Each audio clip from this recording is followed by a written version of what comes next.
Bienvenidos a Mentes Oscuras, un espacio donde exploramos las historias más perturbadoras de la mente humana. Hoy hablaremos de las 10 curiosidades que no sabías sobre Jeffrey Dahmer. 1. Mostraba comportamientos extraños desde niño. Desde muy pequeño, Jeffrey Dahmer mostró señales de una mente perturbada, aunque en ese momento nadie imaginaba lo que haría años después. Fascinación por la muerte. A los 4 años, Dahmer ya mostraba una curiosidad anormal por los huesos de animales. Su padre, que era químico, le enseñó cómo limpiar huesos con productos químicos, sin saber que eso alimentaba una futura obsesión. Colección macabra. Cuando encontraba animales atropellados, los llevaba a casa para estudiarlos. Los disecaba, guardaba sus huesos y a veces los colocaba en frascos o los enterraba cuidadosamente. Aislamiento social. En la escuela era un niño callado, tímido y solitario. Prefería estar solo en el bosque buscando animales muertos que jugar con otros niños. Falta de empatía temprana. Aunque no se le conocen actos de crueldad directa hacia animales vivos, su curiosidad por la muerte y la descomposición era algo que inquietaba a quienes lo rodeaban. Primeros signos de trastorno. Psicólogos que estudiaron su caso después señalaron que esas conductas podían ser señales tempranas de trastornos antisociales o parafílicos, que más tarde se manifestaron en su etapa adulta con una mezcla de deseo sexual, control y fascinación por la muerte. 2. Su primera víctima fue justo después de graduarse. Jeffrey Dahmer cometió su primer asesinato en 1978, poco después de terminar la secundaria, cuando tenía 18 años. Esta víctima fue Stephen Hicks, un joven de 19 años que hacía autoestopista, en el camino cerca de su casa en Bath Township, Ohio. Como se conocieron, Dahmer conducía por la carretera cuando vio a Hicks caminando con una guitarra. Decidió detenerse y ofrecerle llevarlo, diciéndole que podían beber cerveza en su casa antes de que Hicks siguiera su camino. Hicks aceptó. El encuentro en la casa. Una vez allí, Dahmer y Hicks bebieron juntos durante varias horas. Según las declaraciones de Dahmer, no quería que Hicks se fuera. Sentía una mezcla de atracción sexual y miedo al abandono, algo que marcaría sus crímenes futuros. El asesinato. Cuando Hicks mencionó que debía irse, Dahmer entró en pánico. Tomó una mancuerna, pesas, y lo golpeó en la cabeza. Luego lo estranguló hasta matarlo. Este fue un crimen impulsivo, sin planificación previa. El encubrimiento. Después del asesinato, Dahmer desmembró el cuerpo en el sótano. En un primer momento enterró los restos en el jardín, pero meses más tarde los desenterró. Rompió los huesos con un mazo y los dispersó por el bosque. Importancia psicológica. Este primer crimen marcó un punto de no retorno. Dahmer descubrió que la muerte le daba una sensación de control absoluto, algo que lo obsesionaría el resto de su vida. El asesinato surgió del miedo a ser abandonado, un patrón que repetiría en todas sus víctimas posteriores. Nadie sospechó de él, y su aparente calma después del crimen le hizo creer que podía salirse con la suya. 3. El alcohol marcó su juventud. El alcohol fue uno de los factores más constantes y destructivos en la vida de Jeffrey Dahmer. Desde su adolescencia hasta su arresto, se convirtió en su forma de escapar de la realidad, de su soledad y de sus pensamientos oscuros. Dahmer comenzó a beber alcohol a los 14 años, algo muy inusual para su edad. Solía llevar botellas de ginebra, whisky o cerveza a la escuela y bebía durante las clases. Cuando los profesores o compañeros le preguntaban qué hacía, él respondía con sarcasmo: «Es mi medicina». Por su comportamiento excéntrico y su sentido del humor extraño, Algunos compañeros lo veían como una especie de payaso raro y lo apodaron el borracho. Dahmer era un joven introvertido, aislado y con una identidad sexual reprimida. En esa época, se daba cuenta de que se sentía atraído por los hombres, pero también tenía fantasías violentas hacia ellos, lo cual lo atormentaba. El alcohol se convirtió en su manera de adormecer esas emociones y fantasías. Más tarde confesó que bebía para no pensar demasiado y para sentirse normal. Incluso antes de su primer asesinato, ya bebía casi a diario. Después del crimen de Stephen Hicks, su primera víctima, el alcoholismo se agravó. Bebía para olvidar lo que había hecho. Su abuso fue tan severo que, aunque intentó estudiar en la universidad, fue expulsado tras solo un semestre por su consumo excesivo y su falta de asistencia.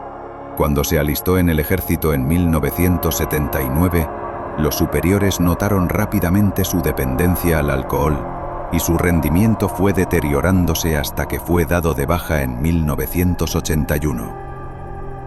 El alcohol fue mucho más que un vicio. Nublaba su autocontrol, lo que hacía más probable que actuara impulsivamente. Facilitó su descenso hacia el crimen, ya que muchos de sus asesinatos los cometió estando borracho. 4. Intentó alistarse en el ejército. Después de su primer asesinato en 1978 y de un breve intento fallido de asistir a la universidad, Jeffrey Dahmer se unió al ejército de los Estados Unidos. Aunque parecía un nuevo comienzo, su adicción al alcohol y sus tendencias oscuras volvieron a salir a la superficie. Tras graduarse de la secundaria, su padre lo inscribió en la Universidad Estatal de Ohio, esperando que enderezara su vida. Sin embargo, Dahmer asistió a muy pocas clases. Pasaba la mayor parte del tiempo bebiendo en su dormitorio. Reprobó casi todas las materias y abandonó después de un semestre. Viendo su deterioro, su padre decidió que el ejército podría disciplinarlo. En diciembre de 1978, Dahmer se alistó en el ejército de los Estados Unidos y en enero de 1979 fue enviado a Fort McClellan, Alabama, y luego a Fort Sam Houston, Texas, donde fue entrenado como médico de combate. Aprendió procedimientos médicos básicos, cómo usar anestésicos y medicamentos, técnicas de primeros auxilios y anatomía humana. Irónicamente, ese conocimiento más tarde reforzó su fascinación con el cuerpo humano. Aunque al principio su rendimiento fue aceptable, su alcoholismo empeoró rápidamente. Comenzó a beber durante el servicio y descuidaba sus tareas. Sus superiores lo consideraban inteligente pero totalmente indisciplinado. En 1979 fue destinado a Baumholder, Alemania Occidental, donde sirvió en una base militar.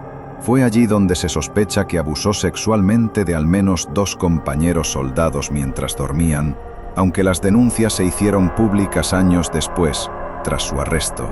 Las víctimas describieron haber despertado desorientadas, sin saber lo que había ocurrido, pero recordando el olor del alcohol y la presencia de Dahmer.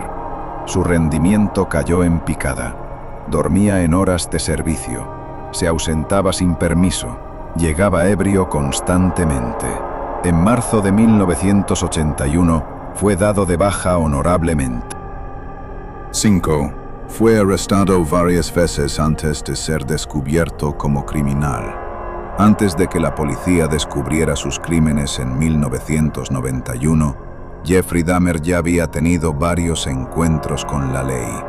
Lo más inquietante es que existieron varias oportunidades para detenerlo antes, pero debido a errores judiciales, prejuicios y falta de seguimiento, siempre logró quedar en libertad.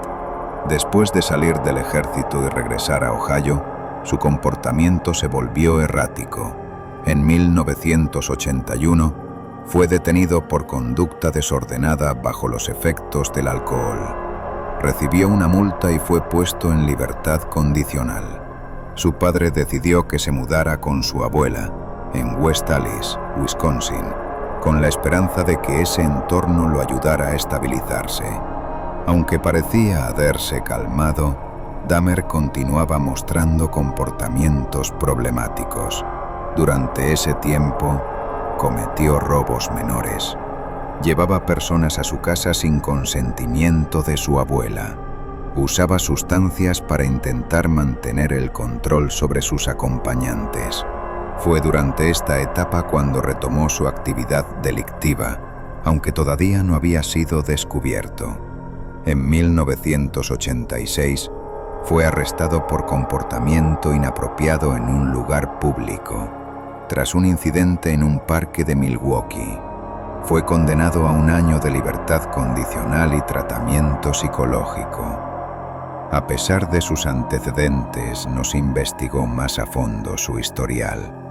2 años después, en 1988, fue arrestado nuevamente por ofender a un menor de edad. La víctima logró pedir ayuda y Dahmer fue llevado a juicio. Admitió parcialmente los hechos, alegando un malentendido.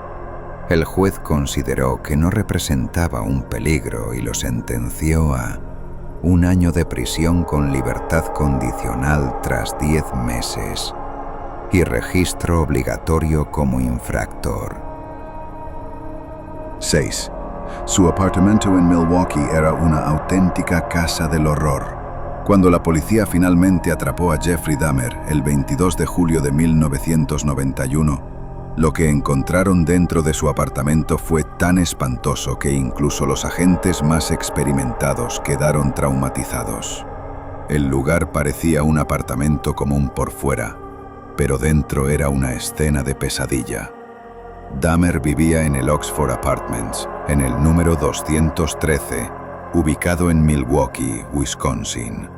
Era un edificio modesto, frecuentado por personas de bajos recursos, inmigrantes y trabajadores jóvenes, lo que lo hacía ideal para pasar desapercibido. Pagaba poco alquiler y al principio sus vecinos lo consideraban tranquilo y educado. Pero con el tiempo, muchos comenzaron a quejarse del olor nauseabundo que salía de su apartamento. Él siempre tenía una excusa. Es que mi refrigerador se descompuso. Maté un pez tropical y se pudrió. Esa noche, Dahmer intentó atraer a otro hombre, Tracy Edwards, con la promesa de dinero por fotos. Pero Edwards logró escapar del apartamento con una sola esposa, Grillete, colgando de su muñeca y pidió ayuda a unos policías. Cuando los agentes entraron al apartamento para registrar el lugar, lo que dieron fue inimaginable. Dentro del apartamento 213 había un refrigerador con una cabeza humana intacta, varias manos y genitales, un congelador con corazones, músculos y órganos humanos que Dahmer guardaba para comer después. Barriles de 200 litros con ácido y restos humanos disolviéndose. Polaroids, más de 80 fotos, mostrando cuerpos en distintas fases de desmembramiento y poses macabras. 7 cráneos humanos guardados como trofeos. Un altar en preparación, donde planeaba colocar calaveras, velas negras y un esqueleto completo. Los agentes describieron el olor como una mezcla insoportable de carne podrida y productos químicos. Según Dahmer, su objetivo no era solo matar. Quería crear una colección de cuerpos perfectos, preservados para siempre. Intentaba hacer zombies. Inyectaba ácido o agua hirviendo en el cerebro de sus víctimas para mantenerlos vivos pero sin voluntad. Planeaba construir un santuario personal con las calaveras y esqueletos de sus víctimas, iluminado con velas y decorado como un altar. Cuando las fotos y detalles salieron a la luz, la ciudad de Milwaukee entró en shock. Los vecinos no podían creer que alguien tan callado, que saludaba en el pasillo y escuchaba música, escondiera un infierno dentro de su casa. El edificio fue finalmente demolido en 1992 por respeto a las víctimas y a sus familias. Cuando le preguntaron a Dahmer por qué conservaba las partes de los cuerpos, respondió: «Era mi manera de mantenerlos conmigo. No quería que se fueran». 7. Practicaba necrofilia y canibalismo. Esta es, sin duda, la parte más perturbadora del caso Dahmer, porque muestra hasta qué punto su mente estaba dominada por una mezcla de deseo, control y miedo al abandono. Sus crímenes no solo implicaban asesinato, sino también actos sexuales con cadáveres y consumo de partes humanas. Dahmer confesó que desde su adolescencia fantaseaba con estar con alguien totalmente sumiso, alguien que no pudiera irse ni resistirse. Con el tiempo, esa fantasía se transformó en el deseo de tener relaciones sexuales con cuerpos inertes. En sus propias palabras, quería tener el control total sobre alguien, mantenerlo conmigo para siempre, incluso después de muerto. Después de asesinar a sus víctimas, tenía relaciones sexuales con sus cadáveres, generalmente poco después de la muerte. En algunos casos, guardaba partes del cuerpo, como la cabeza o el torso, para revivir el acto más tarde. Esta práctica le daba una sensación de poder absoluto y posesión total sobre la persona. El canibalismo en Dahmer no era impulsado por hambre o rituales satánicos, sino por algo psicológico más profundo. Durante sus confesiones, explicó que comer partes de sus víctimas lo hacía sentir que una parte de ellos seguía dentro de él. Comerlos era una forma de que se quedaran conmigo para siempre. Entre las partes que confesó haber comido estaban el corazón, bíceps y músculos, y en algunos casos, partes del hígado. Usaba condimentos y una sartén común para cocinarlos, como si se tratara de una comida normal. Antes de matar a algunas víctimas, Dahmer intentó mantenerlas vivas pero sin voluntad, perforando sus cráneos e inyectando ácido o agua hirviendo en el cerebro. Quería crear una especie de compañero dócil, que no lo abandonara ni lo rechazara. Por supuesto, todos murieron en el proceso. Expertos que estudiaron su caso concluyeron que el canibalismo y la necrofilia eran formas extremas de apego patológico. Dahmer tenía un miedo infantil al abandono. Deseaba tener el control absoluto de sus parejas y veía el acto de matar, poseer y comer como una forma de amor distorsionado. Su mente combinaba placer sexual, dominación y obsesión emocional en una sola conducta. Dahmer no quería simplemente matar y deshacerse de los cuerpos. Por eso guardaba cráneos, esqueletos, corazones y genitales como recuerdos. También intentó pintar calaveras, blanquear huesos y construir un altar, donde planeaba colocar velas y fotos de sus víctimas.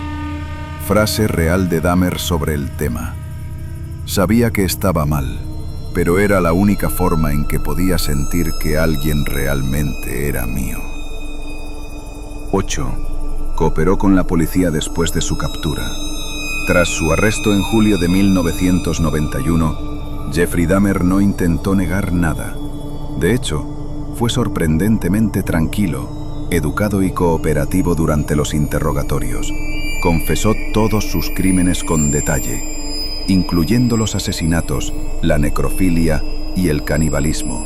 Pasó más de 60 horas declarando, explicando con precisión cómo mataba, desmembraba y conservaba los cuerpos.